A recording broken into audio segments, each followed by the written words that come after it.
150 feet below sea level. And the population of Jericho, how many people living here? 40,000 people. 40,000 people, most of them, they're working as a farmers with agriculture. That's why, as you know, Jericho is subtropical climate. Did you know the temperature in summer, like July and August, how much we get? Some days we get over 50 Celsius. Some days we get over 50, like 130 Fahrenheit. It's a very, very hot temperature in summer. But in the winter time, you can't feel it today. This is our winter, which is it's not cold and it's not hot. Like 15, 16, 18 Celsius, it's not cold and it's really hot here. In Jericho, almost, we have like two seasons. We have hot and very hot.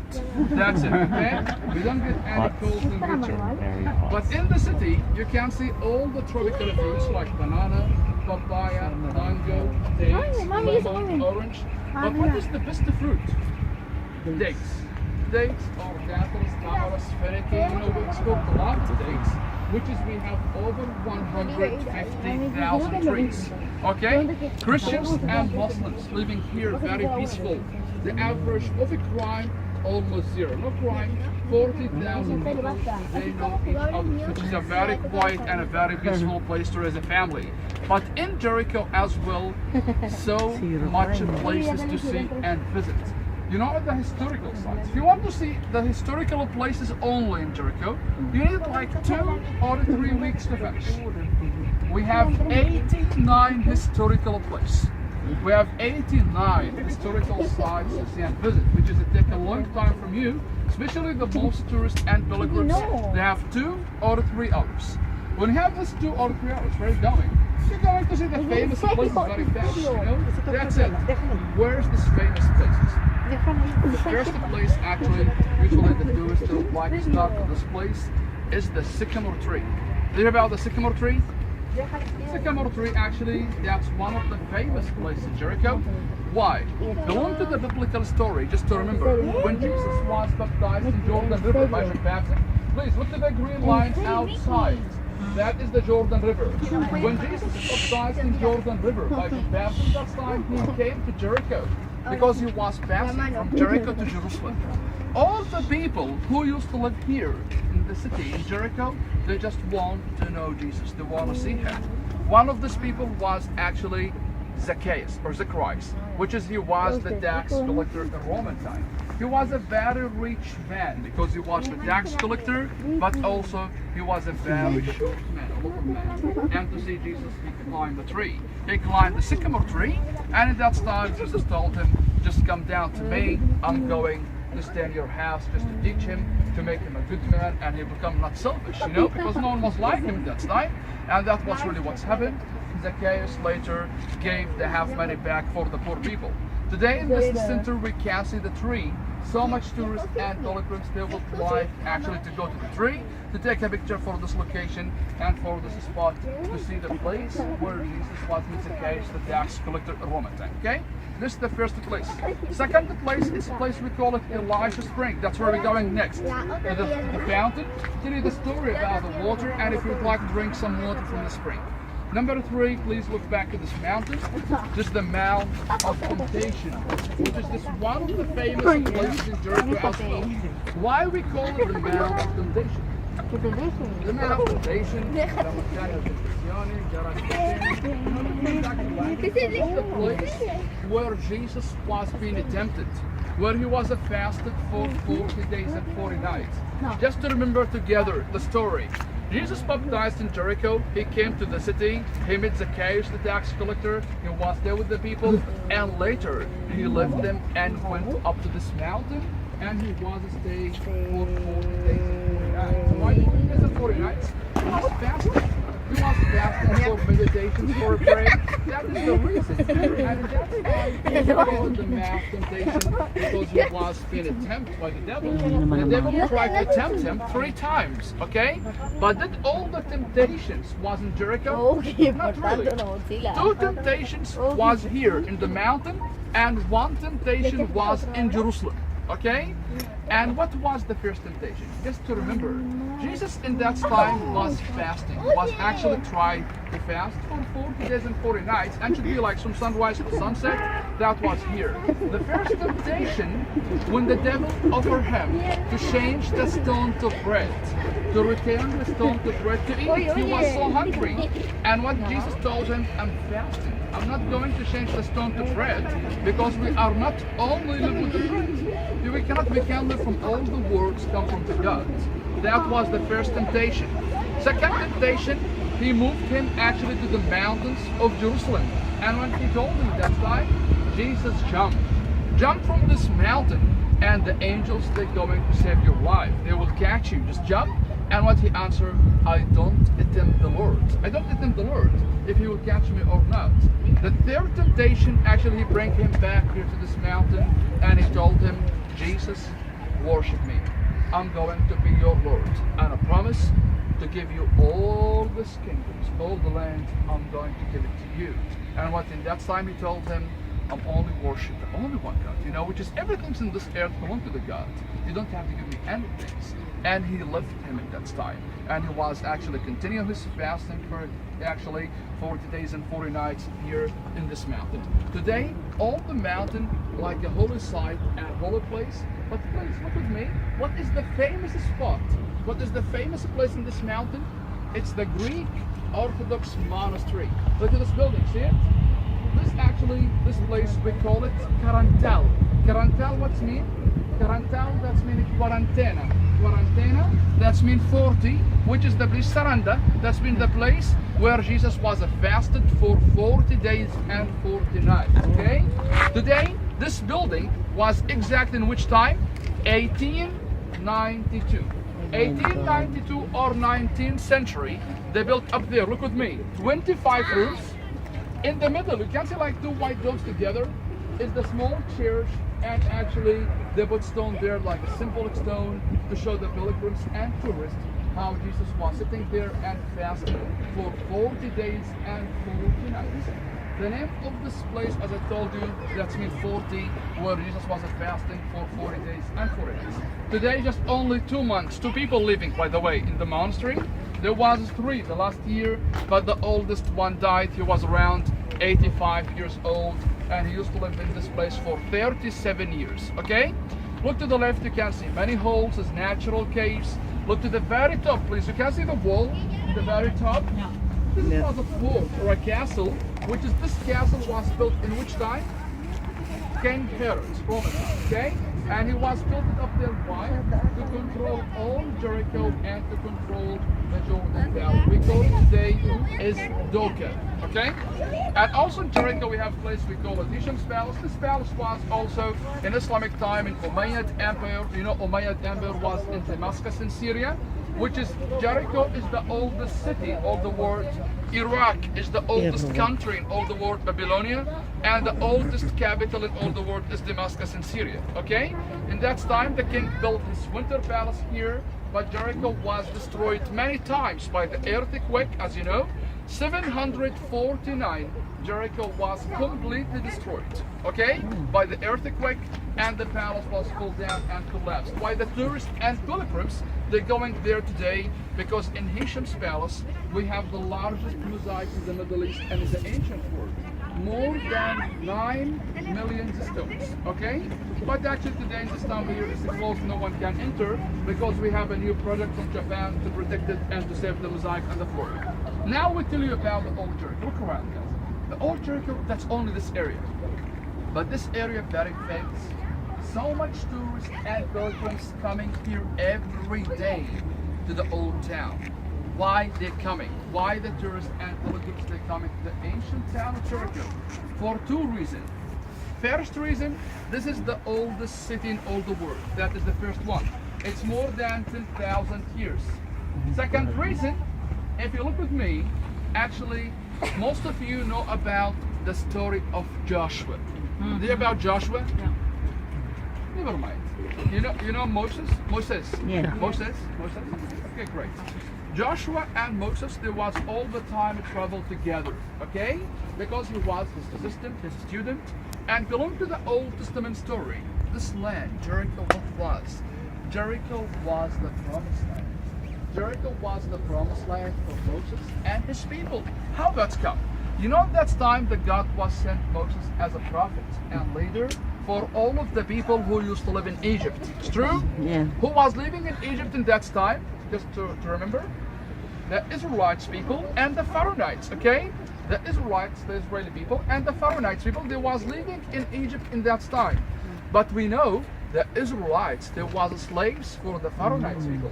There was slaves and there was really suffering from them. And actually in that time, the God sent Moses as a prophet and to make all of these people just to worship the only one God, to return back to the God and not to worship the king or the Pharaoh. And Moses started to send the message of the God in that time.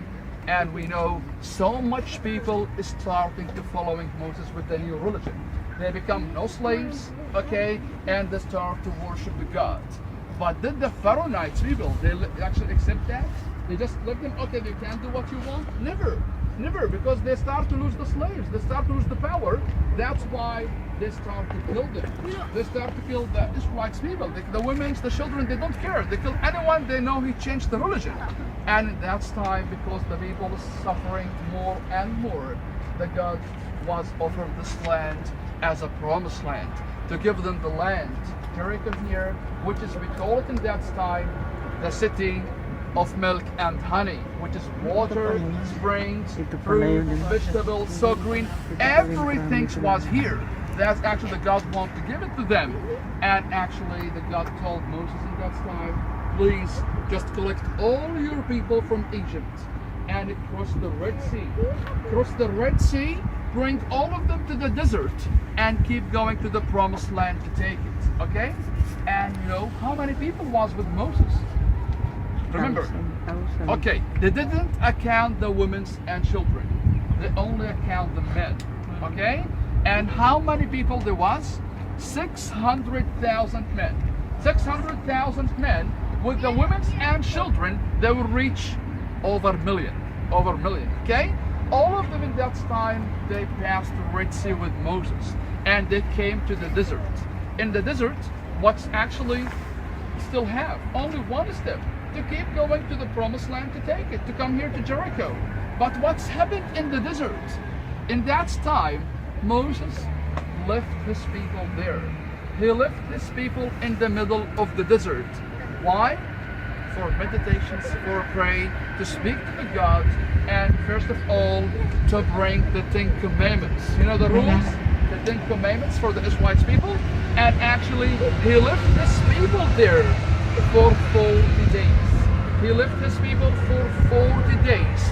And in that time, you know, that was a big mistake was happened by the Israeli people. In that time, they started to worship the golden calf. You know the golden calf? Yeah. The golden, you know the calf? Yep. You know the cow? Yep. The cow and the calf, you know? To start to worship a golden calf, how that mistake was happened, it was one guy lived with the Israelites people in the desert. We call him actually the Samaritan guy.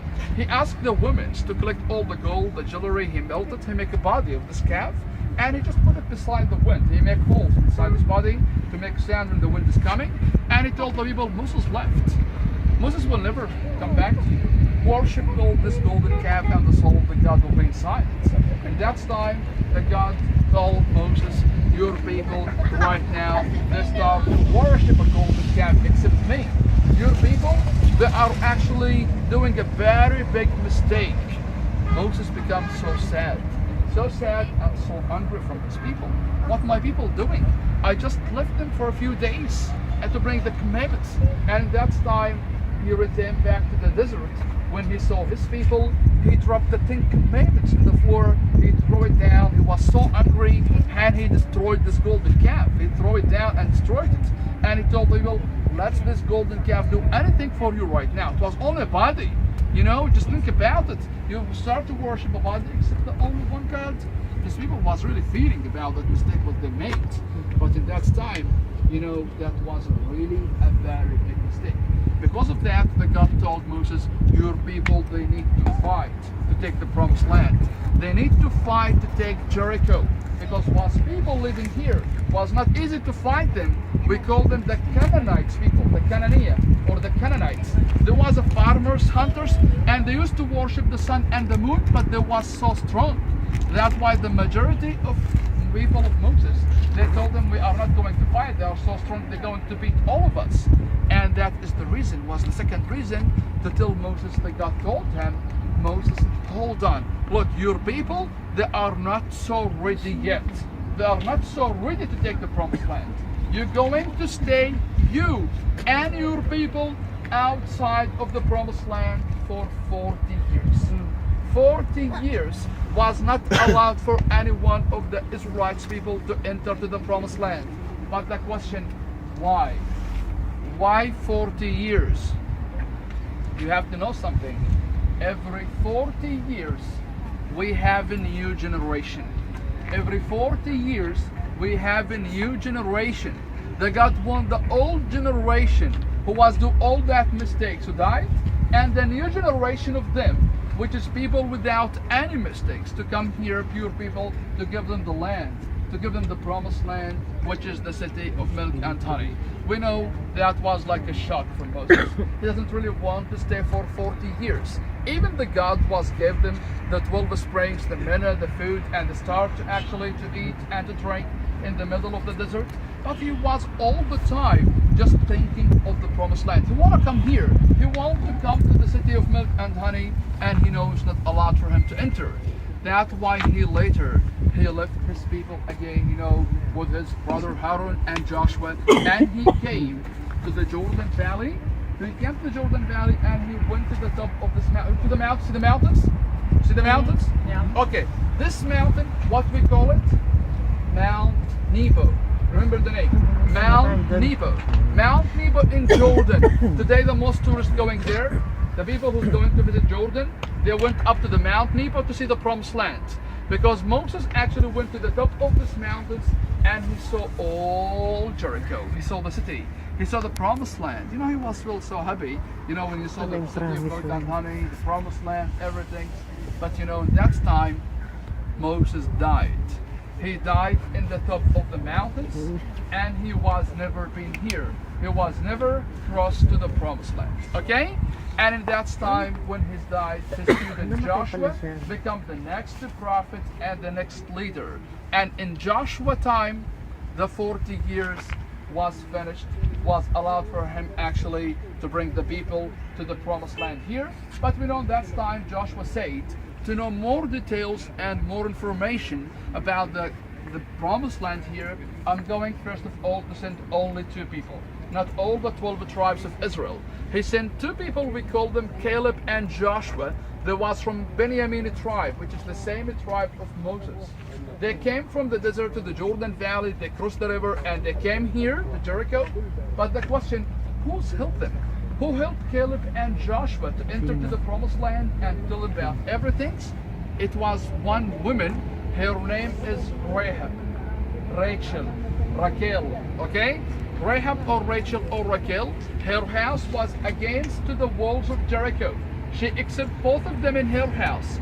She told them about the walls, the gates, the watching towers, the houses, the palace, the population of Jericho. She told them about everything inside the city. And because the soldiers of the Canaanites, they was looking for them, she helped them later to make a hole through her house to the wall of Jericho and to run outside again to the desert. They told Joshua about everything, and the story. Joshua at that time, he brings all the people from the desert to the Jordan Valley, to the Jordan River. They crossed the river and they came here to the promised land. How the Israelites people, they took Jericho, that was like a miracle. Because when they all came here, they started to walk around the walls of Jericho for 7 days. 7 days walking around the walls of Jericho. Every day, one round. Every day, one round around the walls of Jericho. Except the last day it was 7 rounds. 7 rounds around the walls of Jericho. In the last round, Joshua told them, now shout all together for 7 times by the shofars. The shofars? The trumpets, the horns, okay? Blowing the horns and the trumpets, and the walls of Jericho will collapse and fall down. And that's what's happened. 7 days, every day 1 round, the last day 7 rounds actually, and the total 13 rounds around the walls of Jericho. In the last round they shouted for 7 times by the horns and the trumpets, and the walls of Jericho tumbled down. The walls was filled down and collapsed. In that time, belong to the story, that was the fight between them and the Canaanites. They killed all the Canaanites people except Rahab or Rachel or Raquel and her family, because she helped them before when she told them about everything, because she was living with her son. And in that time, actually, the Israelites people, they took the promised land. Okay? And today, this is the very famous story in the Old Testament about Jericho. The people, they're coming for this reason. They're coming to see the wall of Jericho. They're coming to the house of Rachel or Rahab, or the main ruins belong to the story of Joshua, as you know.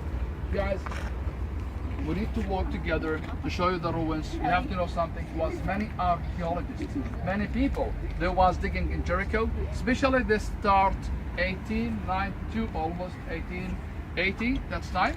And actually they start to dig and they found many ruins in the old Jericho. And for example, guys, just if you look with me here, look here. Here we can see some ruins, okay? Some ruins here left. This is ruins, we call it the palace, okay? This palace, okay, you hear me? Come closer to see if you want, okay? If you look here, this ruins actually, that is the ruins of the palace of the king of Jericho. The king of Jericho, during the early Bronze Age, 2500 BC, he used to live here. His palace, as you see, mostly built by mud bricks. And the mud? Il barro, il fango, the clay. Why the mud? The mud in summertime, it's cool.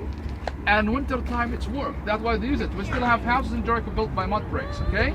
And actually, guys, in 1930s, when the archaeologists started digging here, they found so much stuff. They found so much pottery. They found the ring of the king of Jericho. They found the stamp, which is the lion face. And in the corner, we can see like a small room. In this room, they found the skeleton for his daughter, which is the daughter of the king. She was 14 to 16 years old when she died. And they found so much jewelry, so much stuff. In 1930s, but you have to know something, that the city was not even stable. After the war, when they actually First War or something like this, the most stuff they found it, you will see it today in London, in the British Museum. You been there? It's very beautiful museum, even nothing from Britain, but still very nice place to visit. The main reason was to build the palace 2500 BC. Why? You see the view. Look how it's very beautiful view. Second reason, if you look inside this orange room, look at this building here. Inside this room, we have the resource of the water of Elijah spring, which is the spring was inside the walls of Jericho. Okay? That's why he built it 2500 BC inside this area. Okay? Guys, this is about Jericho in general.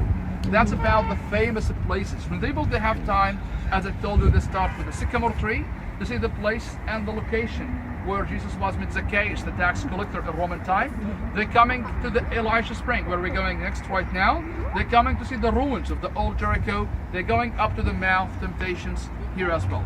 And we have Hisham's Palace, the largest mosaic in the Middle East and in the ancient world. Any question? I don't think so. No, you told enough. Okay.